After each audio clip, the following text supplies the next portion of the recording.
الباستا فلورا أو تارت المربى من أسهل وأبسط الوصفات اللي ممكن تقدميها في بيتك، وكمان سريعة جدا ومكونات اقتصادية، وفي 5 دقايق هتلاقيكي خلصتيها. وهسيب لكم المقادير على الشاشة.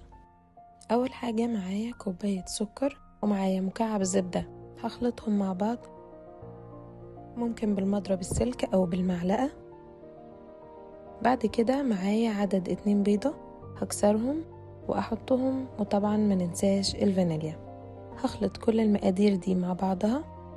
بعد كده معايا الدقيق، هحط عليه ذرة ملح ومعلقة صغيرة بيكنج باودر، ونضيفهم لخليط الزبدة مع السكر.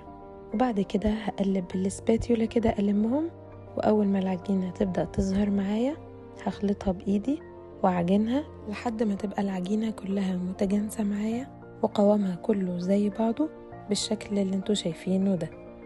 بعد كده هاخد جزء من العجينة تقريبا تلتها وأضيف عليها معلقتين من الدقيق واخلطها بحيث ان قوامها يبقى ناشف شوية عن العجينة. هي الخطوة دي ما بنتش في التصوير، بس بعملها واغلفها بالاسترتش واحطها في الفريزر. بعد كده هجيب بإيدي العجينة واجيب الصينية بتاعتي، مقاسها ما يزيدش عن 30، يفضل اصغر من كده او على حسب السمك اللي انتي بتحبيه، وتفردي فيها العجينة بتاعتك.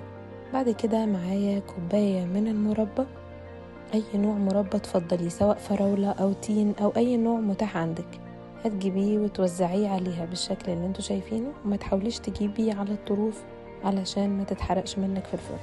بعد كده هتجيبي قطعة العجينة من الفريزر وتبشريها فوق المربى، وتاخدي بالك انك توزعي البشر بالتساوي على المربى.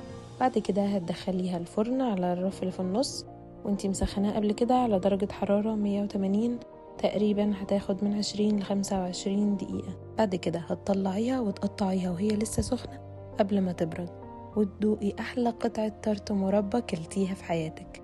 مش قادرة اقول لكم الوصفة جميلة ازاي. طبعا ما تنسوش اللايك والشير والاشتراك في القناة لو عجبكم الفيديو.